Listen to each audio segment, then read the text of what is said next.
Hi, I'm Emma, she, her. And I'm Jess, she, her. And this is Fluff, the podcast about friendship, love, unfortunate failure, and fun.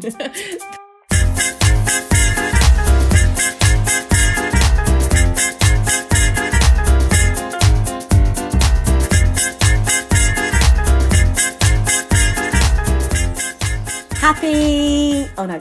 Go on. What is it? I'm not Happy Monday, podcast listeners. Well, it's probably Friday for you or whenever you listen.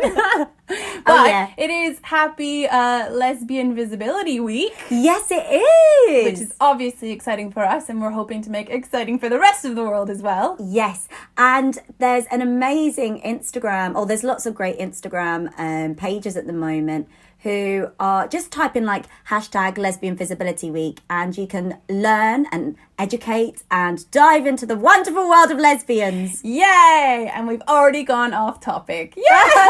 The lesbians distracted us. How dare they? Oh, thank you, Fluff listeners, for all of your support that you've given us. We're now coming up to week 4 of Fluff release. Fluff is out there in the world. And every single message, as we've said before, has been so important to us. But to make ourselves get even bigger and more exciting this week, we've started a draw. So, listeners, you have 1 week after this episode comes out where if you share and rate us on Apple Podcasts, or if you're on a different platform, you can screenshot it and put it on your social media, you will automatically get a Fluff sticker. And they're not just any stickers, they're really exciting. They've got pronouns on them, so we will get in touch with you, ask you for your pronouns, and you will get a she, her, they, them, or he, him sticker to put wherever you like. We've got one on our laptops already. Yay! And the bonus is, if you get a sticker, you're automatically entered into a draw to win a Fluff t-shirt. Yes! Which is so exciting because we don't even have t-shirts yet. I know, we haven't even ordered one for ourselves. No. It is going to be yours. Yeah. And we've got some exciting colour options as well. Hear that? Colour options. Well, 3 options. Yeah. Rainbow. And beyond. So, but that's not our topic for this week, is it, Jess? No, it is. We've spoken about love and things like this, but we are not talking about the love of a person. Oh no, this is about our love for dance. Oh, dance is our true love. It is a blissful place to be, moving our body in charismatic and funky shapes. But for us, dance has been something that we have done since we were young. And we have a few stories about the journeys of that, which have involved challenges. But really, dance is just when I could cry with happiness. Yeah, I think dance is, in our friendship, particularly our love language. Yes. When we are together and we can dance together in our flat, our flat, I say right now, in our flat, in the club, in the street, in the rehearsal room, is when we are happiest. Yeah. But it's not always been that way, as you'll hear soon. This episode is about our journey to find our joy in dance. And it's for both dancers and non-dancers, because I would not necessarily classify myself as a dancer, but I'm someone who loves to dance. Yeah, and everybody can dance in their own way. Even if you give a little finger twirl, I take that as a dance move. And just to let you lovely listeners know, a content warning for you, and we will briefly be discussing an addiction to exercise, and eating disorders will come into this conversation as well. We will give you a heads up in the conversation to let you know when we're going to explore and discuss that topic. Exactly. And we will also have in this beautiful episode an interview with 2 members from Plastercast Theatre. Yes, Plastercast Theatre, Lizzie and Ayden, 2 incredible performers who we were lucky enough to see in their show Sound Cistem earlier this year. We saw them at the Vaults Festival, and their show basically is 1 hour of powerful storytelling through the medium of dance. And Emma and I were just completely gobsmacked at this powerful performance and use of dance. And so we could do nothing else except get in contact with them and find out more about their show and their experience of dancing. We had such an amazing time talking to them, and I can't wait for you all to hear. And this production was so well received at the Vaults Festival that it won the Spirit Award. So well done, Plasticast Theatre. Can't wait to hear from you later. It definitely awoke our excited spirits. Yeah, it was super inspiring. Jessica, what are we drinking? Emma Bar, today I have for you another cocktail. And I call this one the Ginger Rogers, after the American dancer who was at the height of her fame in the 1930s in many musical films alongside her dance partner, who you may have heard of, Fred Astaire. Oh, man. But let's not forget, podcast listeners, there's that amazing phrase which says, remember that Ginger Rogers did everything that Astaire did, but backwards and in heels. Yeah, she doesn't get enough credit for that. I think he was the choreographer, but as the woman in their traditional ballroom couple, she had to do some pretty incredible things with her body. So well done, Ginger Rogers. We drink to you. We drink to you, Ginger Rogers. And what do we drink? So do you want to have a try first, Emma? Yeah, can we guess? just taste and see? Guess Cheers. the elements. Cheers. Well, as I took a nosedive in, I could smell the apple. There's definitely apple in this. Yes. I also know there was apple juice in the fridge, so I've used some Sherlock Holmes powers of deduction here. There's also an apple wedge on the side of the glass. And there's cinnamon. Yeah. And I'm going to guess ginger because of ginger. Oh, yes, you got it well. You got it well. Another thing. What's the alcohol, though? Well, the alcohol is gin. And then what I did is we had a bit of ginger in the house because we had some fancy pho the other day. And I chopped it up and then we called it muddle, where you squish the juices out of it. Now, I didn't have chunks. Yes. So I didn't have a muddler, but I just used the back of a wooden spoon and was elbow bashing in the other room. And then I sprinkled a bit of cinnamon in. And then, we have some apple and pear juice, just cheap stuff. And then what you do is you... Pear. Oh, I didn't get the pear. Well done. Yeah. I mean, it's just cheap Sainsbury's. But then what I did is I did shake this. I do have... Oh, my God. I'm a mixologist and I can't remember what the shake... A Boston is what you shake them in. But you could all just put it in a glass and stir. But yeah, that cinnamon gives it quite a creamy taste. It's got a little bit of foam on top, which I like. It's tasty. It's like it's like an apple crumble ginger drink. I just gagged on it. It was so good. Wow, sign of a good time. Or not. So, Emma, I would like to share with the podcast listeners that I was dancing since the age of 2. When my mum put me into ballet. Wow, 2. Yes, 2. I was very young. Do you know what? I was in ballet before 5, but I'm not sure if it was 3 or 4. And I only did it for the costumes. Yeah. And I quit really early. Oh. Well, I remember my mum having to say, like, when I started to get other interests, it was always like, is this or dance? Yeah. Is this or dance? And I always picked dance. And I picked dance for... the rest of my childhood and into adulthood, and I did ballet, tap, modern, jazz, contemporary, the classics, and I did that completely full time to the point where when I became a teenager, all of us dancers just had each other because we never went out on a Friday night. I never experienced alcohol until I stopped dancing. Saturdays, Sundays were a write-off because I just spent my childhood doing dance shows, festivals, dancing in annual pantomimes, and my complete and utter world was dance. Incredible. And what's it like now? Is it still your complete and utter world? It's my complete and utter world. It's your soul now. It's my soul. In my complete soul, my complete identity is based around dance. And we'll go into a little bit more about my journey, but I just called it my bliss. It's my happiness. Like, nothing makes me feel as good as just moving my body and moving it in rhythm. And I don't know, like either moving really sharp and strong, like a street dance, or moving really fluidly to some beautiful music. And I also now like to dance naked on stage, a bit of burlesque. Woo-woo! Yeah, I like to dance in heels. I like to look damn sexy when I dance, because you know what? I do look damn sexy when I dance. Everyone likes a nipple tassel. And moving in any ways you want. Yeah, my life with dance was less structured than yours. As I said, I did start when I was 4 or 5. I'm not sure why I quit, apart from, like I said, I was driven by the costumes mostly. And when you didn't get to wear costumes every week, I didn't really see the point.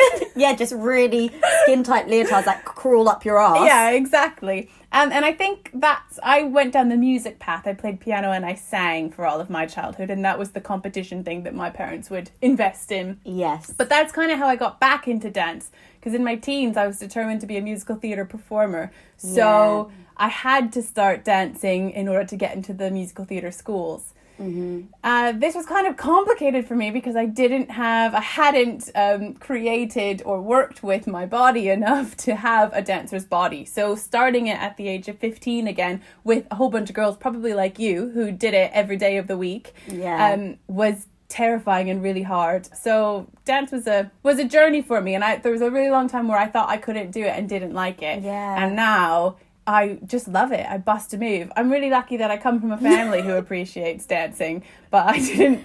Yeah, Emma's house parties are wild. But I didn't associate that type of dance with dance until much later in life. Yeah, because it is, as you say, quite a structured and disciplined world, the world of dance. And I think if you're in the wrong dance class, it can be really elitist and really hard to break into. If you haven't been someone who's been doing the splits since you were 4 and your body just doesn't bend that way, you can just feel really like the odd person out. And the stamina that dancers have is incredible. Yeah, it is. It's like these, because it's kind of like intervals of hardcore bursts of dance. Yeah. And you can feel like, we were throwing up at the side or feeling like we were about to throw up because we just exerted our bodies so much for 1 minute. A plie is a squat, but with style and posture. You don't get to grunt and frown. You have to do it with a smile on your face. Yeah. And you have to do hundreds of plies as your warm-up. So it's hard work. Absolutely. But I loved that discipline. I was dancing in a time, I don't think this would be allowed now, where, the apples are good, Emma. Emma's cautiously taking a bite of the apple around the edge. I wasn't, because it looks a bit like a mealy apple, like where they've just not got the right texture. It's because we've been in quarantine for 1 month and I think we bought these on the first week. Yeah. Dip it in the cinnamon. I just dropped it in. Yeah. But that discipline, I do not think would maybe be allowed to the same extent. My ballet teacher did use a cane to give our legs a tap and get our leg kicks higher. But I loved it and we were all like, give us the cane, give us the cane. We had dance teachers who would stretch us into positions and I loved it. But that discipline from dance has given me the work ethic that I put towards all of my work right now. So I really appreciate that. But it was funny because I remember when I was really young, my dance teacher said to my mum, she's just really bouncy and she needs to be more grounded. But my mum used to be like, she's my bouncy Jessica though. Because when you used to watch the dance videos back, everyone's like, very neat, and then I'm just flailing excited everywhere. Emma, can I just say one story about costumes? Yeah, because you have to wear one as well. Go on, let's do it. The costumes are ridiculous and sometimes you feel amazing in these beautiful dresses maybe you get, and other times you're playing random characters. I was so excited when I got cast as the Artful Dodger in our dance production of Oliver. Especially, I feel like the Artful Dodger is just the cool character. Yeah, and he is really bouncy, so perfect. So Artful Dodger from the musical Oliver, and we actually then ended up performing that dance at a festival outside in my hometown. And it was on my birthday, the 31st of May. Yeah, that's right, coming up, everybody. And it was blistering hot. And so I had this big tailcoat on, a top hat, and I was going down the high street singing and dancing to Consider Yourself at Home, that one. And then I dropped to the floor and fainted. And it was a parade. So the whole of Rochester and Kent was watching and it was so busy. But stylish me, the police picked me up and put me in the car. Very dodgery. And I was put in the police car and then they drove me through the high street to try and get me to a place where I could get some medical assistance. But then the police car broke down and started fuming everywhere and then the engine went on fire. It was so dramatic. Yeah, this was a lot more than a costume story. It's very different from my experience. I know. Of course it was so dramatic. Wild. So as I said, I got back into dance at 15 15 years old, and I had spent my time investing in theatre and piano and singing, and not so much my physical stamina. And I developed breasts really early, and I was a very curvy 15-year-old. I won't say I'm overweight, but I thought I was at the time. Mm-hmm. And that really stands out when you're suddenly in a room with very thin dancers who can bend in all different directions. And we were doing a dance to Buttons by the Pussycat Dolls. Loosen up my buttons, babe. And we had to wear corsets and little tights. And I didn't fit the corset on the extra large size because they were like built for small things. And so sobbing, my beautiful mum had to like add space into it to fit my breasts. Right. And there was no support or room to wear a bra underneath, so I had to wear like a strapless bra and clear straps and all of that, which is just really terrifying when you're 15 years old, and then go on stage and dance in this horrible costume. And then you're thinking about that and not just your love of dance. Well, and then I like couldn't remember the choreography because I'm so aware of my body the whole time, which meant that I ended up losing some bits and having to go to the back, and it just did nothing for my self-esteem. And so that's sort of the feeling that I had going into when I did get into school for musical theatre. You were tested on the very first day. You could be in, you had jazz, ballet and tap, and you could be in 1 to 6 at all levels, all types. And I was in 1-1 to start, so lowest level. And I did work my way up to 4-4 by the end, which of the studying, which was like quite an accomplishment. But I think it was even more so because the way they assess you is how you pick up choreography more so than your body's ability. And I just couldn't keep choreography because I was so frightened. And I feel like by the end of those 2 years, suddenly I was like, oh, actually, if I just perform and throw myself into this, I'm actually a good dancer. Yeah. I'd never be a professional dancer, but, I can move. Yeah. Which is, although there are some amazing companies now where they do have all different bodies dancing, and I've seen, I can't remember the full name, but they're called basically TROX, I think is the name, which is male identifying people and possibly some non-binary people as well, dancing on point. Amazing. And I think Ballet Boys, and I know there's a company as well there's amazing people with disabilities. Yeah. So it's again like, what does a professional dancer mean? What does a dancer mean? As we say, anyone can dance. What age can you dance? Like, anyone. Yeah, exactly. So here is where our content warning is, everybody. Just to let you know that I'm just going to talk about an addiction to exercise and also touch upon eating disorders.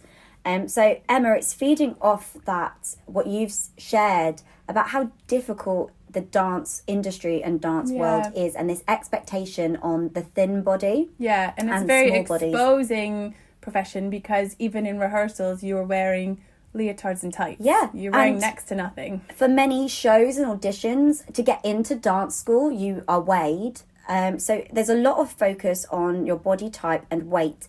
I don't know how it is today, but I know in the era that I was auditioning for places, it was very much there.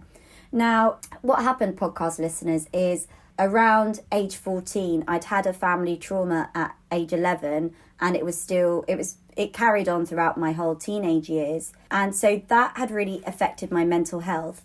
And then being in the dance world, particularly a ballet-focused world, it did become a tool which ended up becoming, how do I put this? So being in the dance world, dance did end up becoming my thing that I controlled, and that meant controlling my body. So I developed anorexia, and I was anorexic for a few years, and I became highly addicted to exercise, and that meant that unfortunately dance was part of that exercise.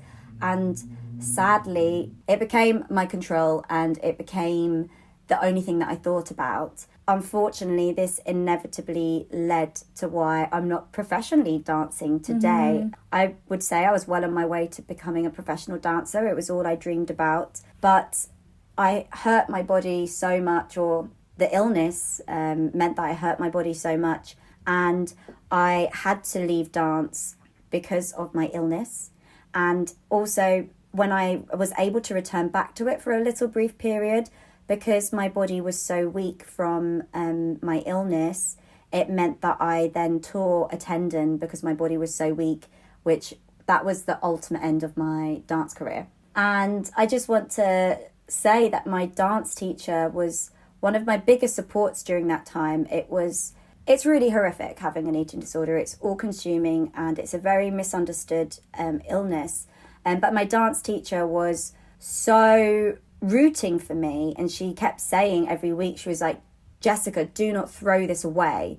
She was like, you will not become a dancer if you carry on with this. You need to fight it. And she was so helpful, and she tried and she tried and she tried. But unfortunately, the illness was stronger than I was at that point. Mm-hmm. But she was really wonderful. But it meant that I did have to leave dance behind. And it meant that for years, I grieved dance. It was a complete heartbreak because dance was my life, and I did not know who I was without it. Yeah. And I couldn't watch dance. I couldn't go to see any shows for years. And so what was your journey back to the love of dance? Because since I've known you, you've been in burlesque, we've been dancing together, you've been choreographing things, you've been in movement styles. So how did you get back to it? Yeah, I found for a few years, I then went into acting, and I was like, maybe I want to do acting because it's still theatre based. But then I realised things like physical theatre, movement based theatre, and because I had such a strong dance training and I still could move my body really well and I could choreograph, I started being asked to do a lot of movement directing. And it always meant that whatever theatre I create, it is going to be physical. It's going to be movement focused. And then I discovered this world, as we've discussed before, about our work as community theatre. And so I've moved into creating theatre and using arts to support people's mental health and to support people's well-being. And movement is such a strong focus for that. And that was my saviour. I was like, okay, I have this background, I have this training, I have this number one passion. And so now all of my work that I do to support people is really through movement. And it is just it's a universal language. It is a universal tool of well-being. So I would like to share one of my projects that I manage is with older people and people living with dementia. And I run fortnightly cabarets in care homes. And this is through the wonderful theatre Jackson's Lane in North London. And I work with a housing trust there, and I bring cabarets to the people living in sheltered housing. And so everyone will remain seated in their chairs enjoying this wild cabaret. But my dear friend Jenny, who runs a company called City Dance Parties, which is hen parties, and I teach for her, and I get to teach dance parties for hens at the weekend, and it is outrageous. It is so outrageous, and I love it. But my wonderful friend Jenny volunteers her time every 2 weeks or every month to come and teach dance routines with the older people who come to these cabarets. Amazing. It is amazing, Emma, and it is magic. Aww. Because now we've been doing it for almost 3 years, and Jenny has like her dance troupe, which are the people who will stand behind her and dance for hours, seemingly. But of your participants, you yeah, mean? the participants. Yeah, amazing. And they are people who previously, when Jenny started teaching, were saying, no, I don't dance. And then they started like waving their hands, maybe sitting down. And now, after 3 years, without a doubt, every brunch we do a small dance routine. And it is so beautiful. And I have the participants who come and grab my hand. They're like, dance with me, Jessica. It's really wonderful.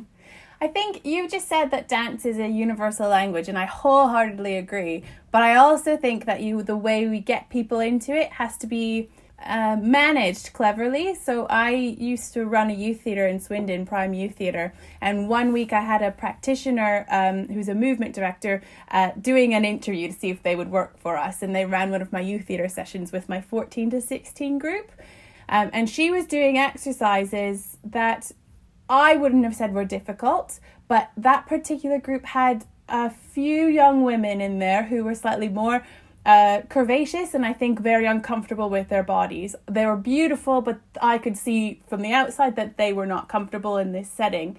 And I think and in fact, one of them in particular stepped out of the workshop and was like, I can't do this. And she didn't come back for a few weeks after that. And I could just completely identify with them in that moment and understand what they're going through. And I just wanted to say, just move, you feel better, but I can see that there's a sort of block. So if you're a listener and you're thinking, oh, I don't engage with this topic because I don't like moving, I don't like dancing, it's possible that you maybe just haven't had the right encounter with it. But maybe it's not for you. But we're just here to promote movement and enjoyment of music, really. It's all about the song. Yeah. And also, Emma, promoting the exchanging of different cultures of dance as well. Of course, yeah. Like, my participants do all styles of dancing, and Bollywood Vibes, who are amazing Bollywood dance company, they come and do Bollywood dance with our participants. And I've been very lucky that I've been able to... My work has taken me to both Thailand and Sri Lanka to do some dancing. And that exchange is amazing because I've taught ballet lessons and then I have learned traditional dances of those countries. And Thailand is amazing because it's very much in the hands. And in Thailand, when you are young, your mothers will put your hands inside a coconut shell to bend them so that your fingers then bend backwards. So all of my Thai friends, their hands their fingers bend completely backwards so that they can make these beautiful hand movements. Gorgeous. But it's amazing to exchange and just know that every place, every community has its own style of dance. My exchange in terms of my learning to love to dance was intergenerational as opposed to intracultural. But it was my discovering disco, and this was in particular thanks to my lovely, lovely, lovely, amazing friend Jake, who's one of my mentors. He's one of my parents' good friends. Yeah. But he's this amazing, flamboyant gay man who taught me everything I needed to know about life and disco. And for his 50th birthday, he had an amazing party where they rented out the town hall, and there was over 200 people there because he's one of those people in the community that everyone loves. And it was a disco-themed party, so you had to come in disco clothing. And at this point, I just discovered, oh my gosh, Emma, you love to dance. You just don't like dancing in a structured ballet class. Yeah. Thank God I made this discovery. And there was a prize that night for Best Disco Dance. And the song Knock on Wood came on, which I absolutely am obsessed with. Yeah. And I took the dance floor along with another man, and maybe Jake can remind me later of who this other man was, and we did this improvised duet to this song, which was so epic, and I'll remember it for the rest of my life. And we both won the dance award at Jake's wedding. And then from wedding, I say Jake's birthday, it felt like a wedding. It was so amazing. And then I think dance has become, not even from before that time. I remember my dad, whenever they're having a party, his first action from my whole life has been, all right, everyone up, and he rolls up the floor, the carpet in the living room, and he gets the music out, and then he and my mum, they dance together. Yeah. It's a coming together of people. It doesn't matter what you look like. Yeah, and it's so silly. Like, you can just, and as you said, I'm so glad that you found that love through just that freeness. And speaking of weddings, though, it is quite funny. As you may have known from our past episodes, that Emma and Ingrid had wedding parties in Milano in Italy and in Swindon. And in Swindon. But I remember in both your Italian and Canadian wedding, there was just these moments where I was like, sorry, Ingrid, I just need to take Emma for a moment. And we both did, I would say, dance performances. Yeah, it was a bit like, actually, we don't want anyone else on the dance floor right now. In fact, in Milan, there was like a little raised section, so we took the stage. And everyone was like, step back, let them do it. Yeah. And then I remember in Canada, there's photos of us dancing, and then your mum and her beautiful friend Catherine just like watching us. Watching in the background. I'm like, we didn't even know you were looking. And in fact, in both of those occasions, it's always the same two songs. There's a Little Mix song that we love. Who got the power? Yeah, and then there's Let's Have a Kiki by the Scissor Sisters. Yes. Which gets all the queers on the dance floor, which is excellent. And we have a habit of dancing to at every party, every occasion, and pretty much always filming ourselves dancing to that song. Yeah, it's a tradition now because it's an amazing song. And it just made me think about the moments in the club made when you're dancing when you're just so unaware of it. But I'm going to be honest, there are also moments where I maybe aware that people are watching. I'm like, what, this little ass wiggle? Oh, this little body ripple. I mean, when we're in the club, I'm always assuming everyone's watching. Yeah. I think it's our musical theatre performing training. We just know, we dance for ourselves, but also for the audience. I love a back bend. Oh yeah, I can't do a back bend, but I can get down low. Sometimes Emma just holds me in the back bend. What a supportive friend. I love like a power arm move, like your arms, I don't know, just like arm up, like look at me. Yeah, that's a good one. It's a good one. I love a leg spread. Yeah, Squats. Oh gosh, yeah. I love a wall. If you can have a wall in the club and lean on it and do some slides, you're doing really well. I can only picture against a wall now. Yeah, Emma, you love a wall. Yeah, she's always like kind of slipping and sliding down it. Damn, girl. Speaking of dancing in clubs, we have a fantastic interview for you with our friends from Plastercast Theatre who created a production this year that is all about dancing in clubs and the experience of dancing in clubs, but particularly dancing in clubs as a trans person and what that experience is like. Absolutely. So Emma and I saw Lizzie and Ayden at, we say, the Vaults Festival in London. And I think the show was about 1 hour in length. And Lizzie and Ayden danced from start to finish. I remember Emma and I just holding each other's knees. And when we could maybe find half a second to look away from the action, we would just look at each other with tears in our eyes or our jaws dropped. Because we could so relate to this power of dance. And we also were just so engaged in their story in ways that we'd seen other shows around this time, but their story just hooked us in. And please do listen to this incredible interview, as we say, that also talks about the trans experience of dancing. Yeah, they didn't say a word, they danced the whole time, and they had no walls to lean on. And I'm sorry, but Lizzie and Ayden, we're now like fans. Yeah. We're a bit starstruck after. We wanted to say hello after, like, can we say hi? Yeah, so here's our interview. I hope you enjoy.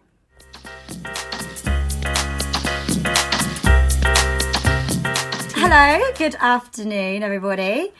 Please, can you introduce yourselves one at a time by sharing with us your name, pronoun, where you are from, and your earliest dance memory, please? My name is Ayden. My pronouns are they or he. My earliest dance memory, because I started dancing when I was like 5 or 6 years old, like doing ballet. I remember very clearly like the hall that we would get changed in, and then the hall that we would dance in, and doing like good toes, naughty toes, in like the little pink ballet shoes with the little like leotards. That's probably my earliest dance memory. Amazing. I think I can almost smell those dance halls as well, often the village hall. So I can leap into that memory with you. Thank you, Ayden. And now handing over to our other wonderful theatre maker, please. Hi, I'm Lizzie. My pronouns are they, them. And I don't know what my earliest dancing memory is, but the one that springs to mind is actually probably my first ever drama class. I think I was maybe near 2. And I think we were literally asked to like pretend we were trees to music.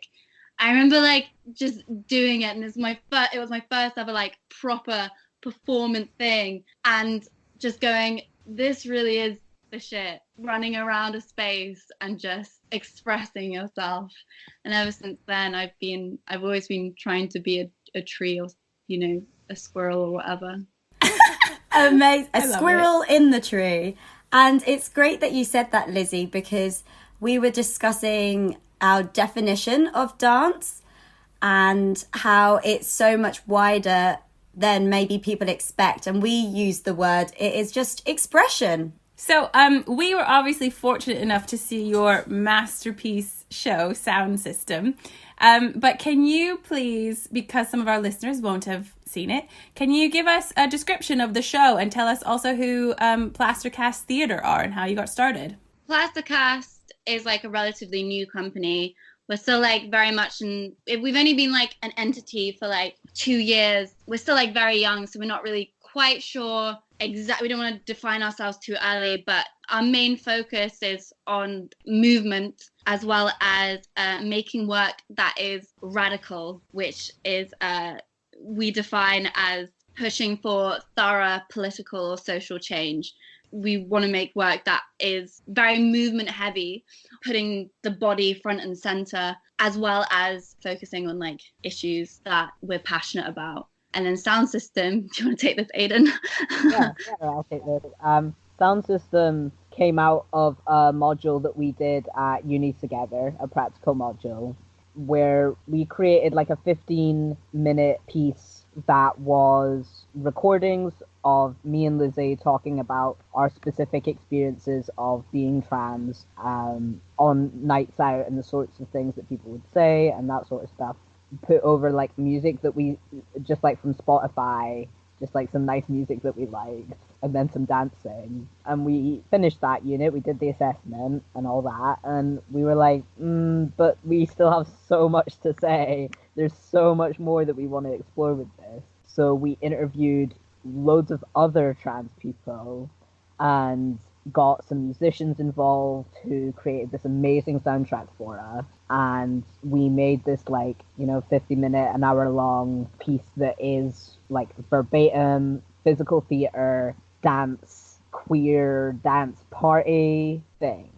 Yeah, that is about trans and non-binary people's experiences in nightclubs, and then pans out into like a wider discussion about being visibly trans in public, and also about the discrimination and the obstacles that trans people face in like healthcare as well as just in life. Before we go on to our next question, do you mind if I just ask, because our podcast is about friendship and it's about sort of the radical powering coming together. And did you meet at university? Can you tell us a little bit more about the two of you? Because I think that really came through in the show, and that's what we were so overwhelmed by. We were like, yes, friendship, like a beautiful relationship. Yeah. The wild thing is that we knew each other sort of in like first year and second year. Like in first year, we got made to do this scavenger hunt in the same group together, and that in second year one time we went to the cinema together, which was really weird because we weren't really friends yet, so it was kind of awkward. We didn't actually become like proper friends until we did this module together, where we were like, okay, we're the only two trans people in this class, like we want to make something. Well, I came up to Lizzie and was like, I want to make something about transness. You're also trans. Do you also want to do something like this? And they were like, yes, please. And then through that, we became like just really, really good friends, like quite quickly after like 2 years of sort of like seeing each other, but like not really talking to each other that much, or like actually connecting on any meaningful level. I think, yeah, because I always wanted to like get to know Ayden better, because we were in a few modules together, but it just never really happened. So like Sound Cistem is both like one of the coolest projects I've ever done, but also I've got like the bestest friend out of it as well. Yay! We love it. And to confirm, you can read it, and I think because Emma and I, we look at each other in similar ways, I think we're like, yes, we get it. That strong unit, strong supportive unit. It was really lovely to watch. And so, podcast listeners, Lizzie and Ayden have described a bit about Sound Cistem, and it really was a show that took our breath away and dropped our jaw to the floor. So can you please, let's start then, Ayden, at what point did you decide you were going to dance for the whole show? And I mean for the whole show. Yeah, full out. Yeah, I guess when we first started making it, we knew we wanted it to be something physical theatre-y, because that was something that both really interested us, and it did start off originally much more in the physical theatre thing. But then I think because we were talking about nightclubs, and we were sharing all this music with each other that was music that we really liked, that was like dancey, and like housey, and we were talking about the way that words could be used with and through that to sort of get across our meaning. I think dance sort of was a point that we arrived to really naturally and organically, as it just seemed like the right thing to do. And then somewhere along the way, we were like, oh, wouldn't it be cool if we just did like the same 5 moves for like 5 whole minutes without stopping until we're absolutely knackered, and then that'd be like really cool and like deep or whatever. And that's sort of how it became.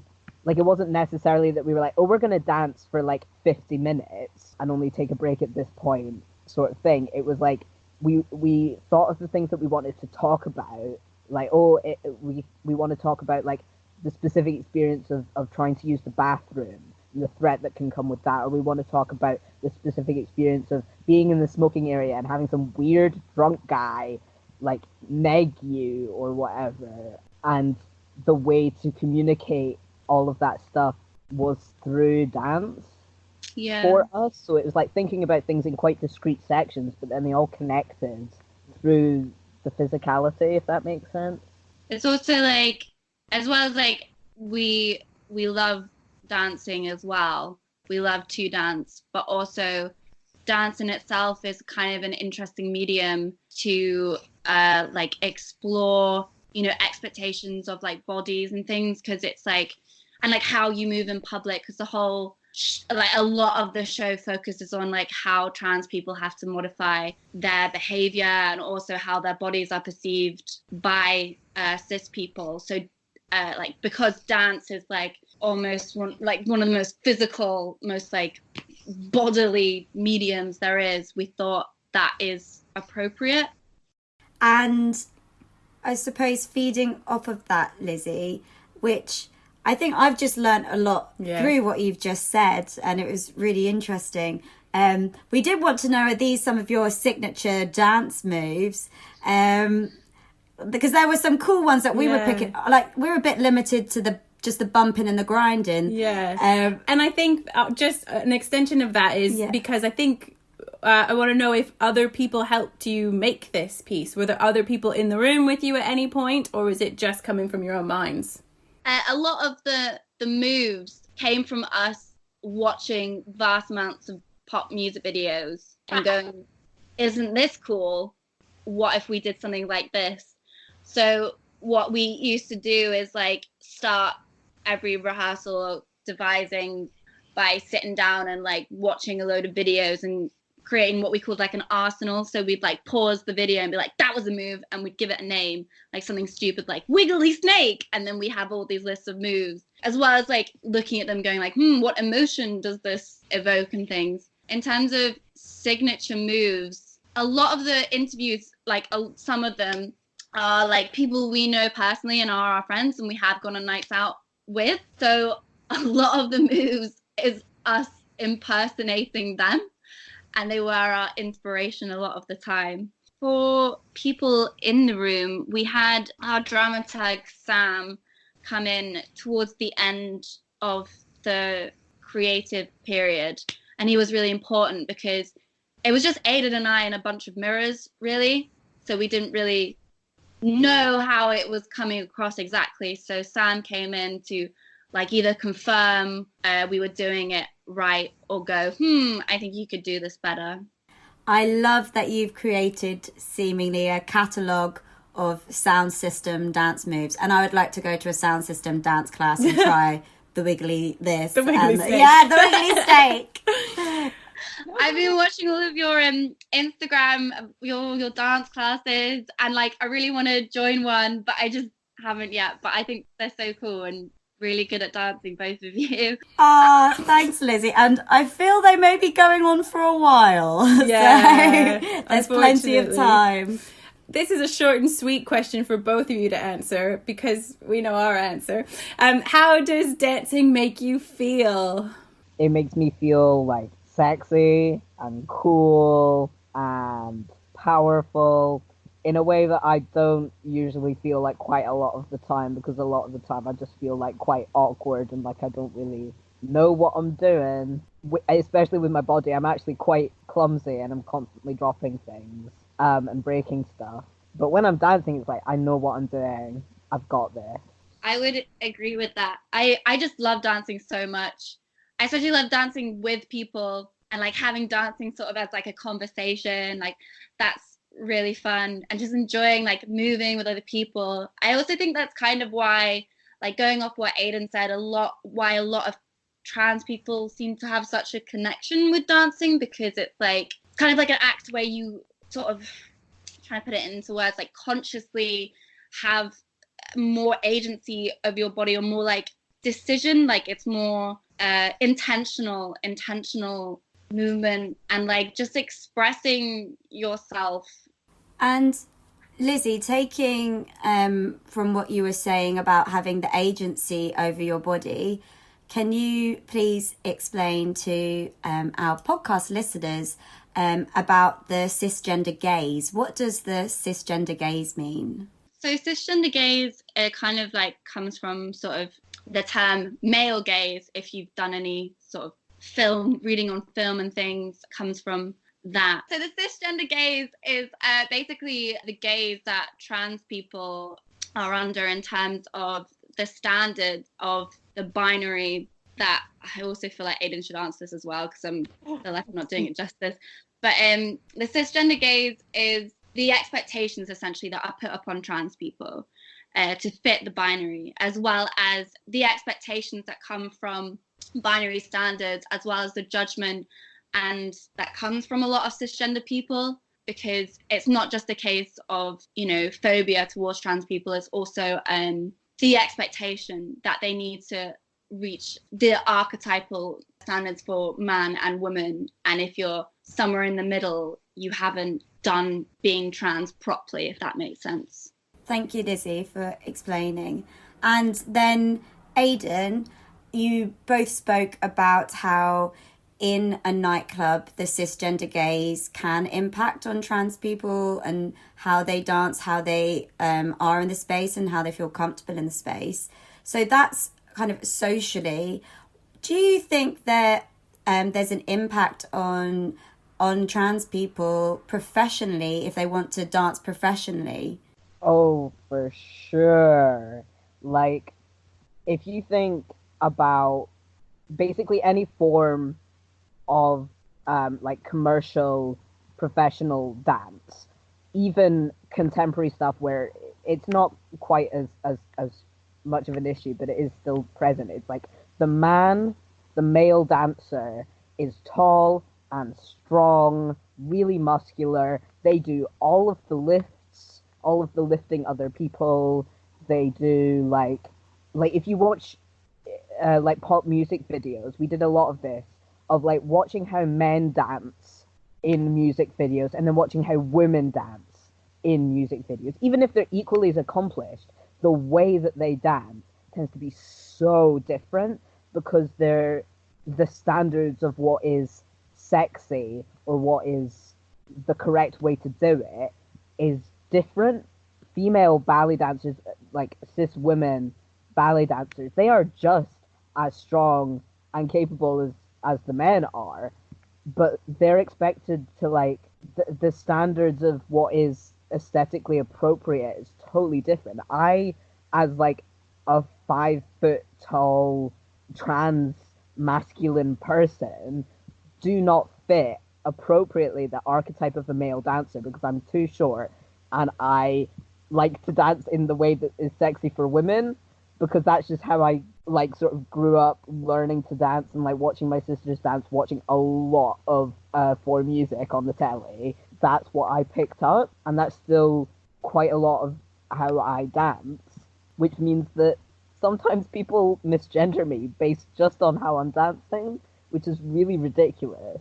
But there is like any trans person who manages to like be respected as their gender in any form of professional dance, like I'm in awe of them, because it's not an easy environment to be trans in, like at all. So that's I think really important for our podcast listeners to hear, is that we should never assume anyone's gender, but I myself hadn't quite thought of somebody assuming someone's gender based on the way that they are dancing in a club scenario. Yeah. So sad times in the world. We know that obviously theatre and dance has been massively impacted by COVID-19. But we want to continue to support you in your amazing work. Do you have any ideas about what's next for Plastercast? And if not, or even if, where can we follow you to find out more? We were, before lockdown happened and all of the crises, we were planning to start on something new anyway. But when all this ensued, it's obviously difficult. But we have recently received a commission from Home Theatre in Manchester. So we're making art and entertainment for people in lockdown that we're all making also in lockdown. And it's very different to Sound Cistem, and actually very different from like all of the work we've made. It's probably going to go live. By live, I mean like people are going to be able to access it rather than like live next week maybe. But the idea behind it, Ayden, do you want to explain what it is? Yeah, so, the brief was like, make something that works with our current situation where like no one can go anywhere or do anything. I was thinking about letters and packages and how receiving something in the post right now feels like just so good.